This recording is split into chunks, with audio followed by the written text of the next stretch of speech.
दृष्टि दोष या लॉस ऑफ विजन या विजन रिलेटेड प्रॉब्लम की यौगिक चिकित्सा व यौगिक प्रबंधन। आँखें आत्मा का दर्पण है और उनकी पारदर्शिता में व्यक्ति का मूल स्वभाव इस पर देखा जा सकता है। यानी केवल आँखें ही व्यक्ति के व्यक्तित्व को दर्शाती हैं। उसका व्यक्तित्व उसकी आँखों में भी देखा जा सकता है। साथ ही साथ दृष्टि हमारी सर्वाधिक बहुमूल्य ज्ञान इंद्रिय है। बाह्य संसार की अधिकतर जानकारी या सांसारिक ज्ञान का अधिकांश भाग हमें नेत्रों के माध्यम से ही प्राप्त होता है। दृष्टि दोष की यदि बात करें तो दृष्टि दोष क्या है? जैसे आँखों में चोट लगने, धूल, धूप, धुआं आदि के संपर्क में सिर पर चोट लगने, दृष्टि गड़ाकर देखने के काम करने या किसी कारण से आँखों में दर्द या सूजन होना, रेटिना का हिलना, मांसपेशियों और नेत्र से संबंधित नाड़ियों के कमज़ोर होने से निकट या दूर देखने में कठिनाई होने लगना, इन्हीं को दृष्टि दोष या लॉस ऑफ विजन भी कहा जाता है। ये इसके कारण भी होते हैं। दृष्टि दोष के अगर प्रकार की बात करें तो यह निम्न प्रकार का होता है। निकट दृष्टि दोष। इस दृष्टि दोष में कोई प्रतिबिंब रेटिना के सामने ही फोकस हो जाता है और रेटिना पर आकृति धुंधली होकर पहुंचती है। ऐसा या तो लेंस के मोटे होकर फोकस की दूरी कम होने से या फिर रेटिना के पीछे खिसक जाने से, जिसे नेत्र गोलक भी कहते हैं, नेत्र गोलक की लंबाई बढ़ने से, और इसमें कोई रोग आने से भी यह होता है। यह रोग तरुणावस्था में अधिक देखा जाता है। इसमें दूर की चीज़ें धुंधली दिखाई देती हैं। दूर दृष्टि दोष या हाइपरमेट्रोपिया, यह निकट दृष्टि दोष का बिल्कुल उल्टा है। इसमें प्रतिबिंब रेटिना के पीछे फोकस होता है, अतः रेटिना पर धुंधला प्रतिबिंब बनने लगता है। यह आमतौर पर प्रौढ़ लोगों में देखा जाता है। इसमें पास की चीज़ें धुंधली दिखाई देती हैं। एक प्रकार की बात करें तो यह प्रकार है एस्टिमेटिज्म। इसमें लेंस के पदार्थ या सतह में असमानता होने के कारण रेटिना पर विकृत प्रतिबिंब बनता है। यह किसी भी उम्र में हो सकता है। इसमें किसी एक अक्ष में चीज़ें धुंधली दिखाई पड़ती है। यदि अब दृष्टि दोष के लक्षण की बात करें तो इसके क्या लक्षण हो सकते हैं?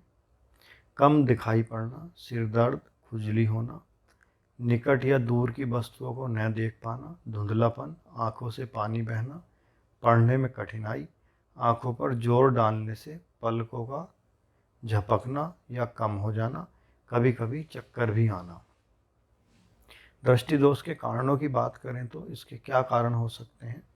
निरंतर जुखाम बने रहना, अनिद्रा, तनाव में रहना, मांसपेशियों का निर्बल होना, अम्लीय पदार्थों का अधिक सेवन, पीलिया होना, सिर में आघात लगने से, मधुमेह आदि रोगों के प्रभाव के कारण, लेंस का ठीक कार्य न करना, रेटिना का खिसक या सिकुड़ जाना, प्रतियोगिता संबंधी परीक्षाओं का अधिक दबाव, असमय सोने, असमय जागने व असमय खाने की आदत, धूम्रपान, अस्वस्थ व असंतुलित दिनचर्या, लंबे समय तक किताबों की दुनिया में रहना, पढ़ते या देखते समय आंखों पर जोर डालना, मानसिक एवं भावनात्मक तनाव,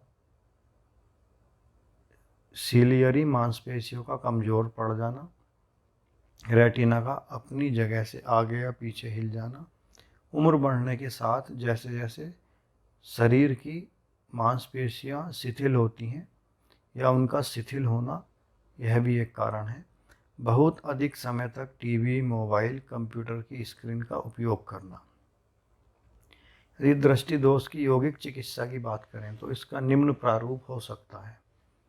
योग दृष्टि दोषों को एक अलग प्रकार का या अलग तरह का रोग न मानते हुए शारीरिक एवं मानसिक तनावजन्य या मनोकायिक रोग या व्याधि मानता है। अतः सिर्फ चक्षु व्यायाम नहीं वरन पूरी स्नायुविक, मानसिक एवं शारीरिक प्रणाली को मूल रूप से सुधारने का प्रयत्न ही दृष्टि दोष को पूर्णतः ठीक कर सकता है। आँखों के पुनः प्रशिक्षण एवं उपयोगी योगाभ्यास को करने से चश्मे पर निर्भरता धीरे धीरे कम होगी एवं उसका पावर कम होगा, परंतु इसका पूर्ण लाभ प्राप्त करने के लिए धैर्यपूर्वक नियमित योगाभ्यास आवश्यक है। इसमें शायद कई महीने भी लग जाते हैं। यम नियम दृष्टि दोष के लिए उचित मनोवैज्ञानिक दृष्टिकोण को ठीक करने के उद्देश्य से यम नियम का पालन करना आवश्यक है। षटक्रम दृष्टि दोष में सूत्रनेति, जलनेति, कपालभाति, त्राटक, अमरोली जैसी मुद्राएं अति लाभप्रद हैं। आसन सर्वांगासन तथा शीर्षासन दोनों से ही नेत्रों का रक्त संचरण बढ़ता है तथा प्राणिक ऊर्जा के प्रभाव में होने वाले अवरोध दूर होते हैं। सूर्य नमस्कार, उदर्भ सर्वांगासन, हलासन, पश्चिमोत्तानासन भी अति लाभप्रद हैं। नेत्रों के लिए यदि व्यायाम की बात करें तो नेत्रों के लिए हमें सूक्ष्म व्यायाम का उपयोग करना चाहिए। जैसे आँख के आगे अंगूठे को रखकर फिर उसके नाखून को देखते हुए हाथ को गोल घुमाना चाहिए। जहाँ जहाँ हाथ के अंगूठे का नाखून गोल घूमता है उस पर दृष्टि रखते हुए नेत्रों को भी घुमाना चाहिए। यह अभ्यास क्लॉक और एंटी क्लॉकवाइज करना चाहिए। प्राणायाम की यदि बात करें तो सूर्यभेदी, भस्त्रिका और भ्रामरी प्राणायाम नेत्र रोगों में लाभकारी हैं।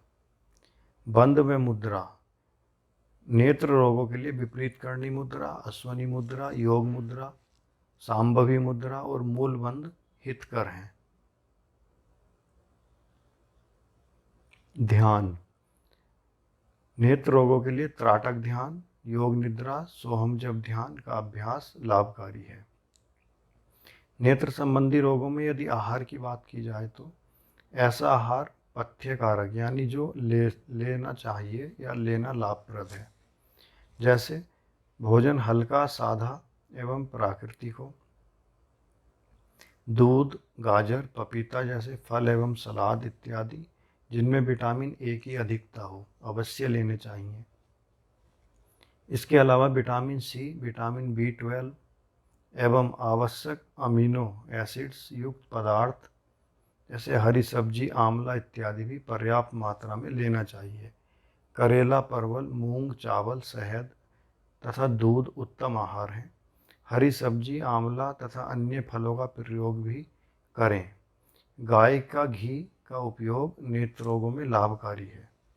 यदि अपथ्यकारक आहार यानी जो नहीं लेना चाहिए उसकी बात करें तो जैसे उड़द, मसाले, तली भुनी हुई गरिष्ठ चीज़ें, गर्म पानी, धूप, धूल, धुआं आदि हानिकारक हैं। दिन में सोना, रात में जागना, क्रोध, शोक आदि से बचना चाहिए।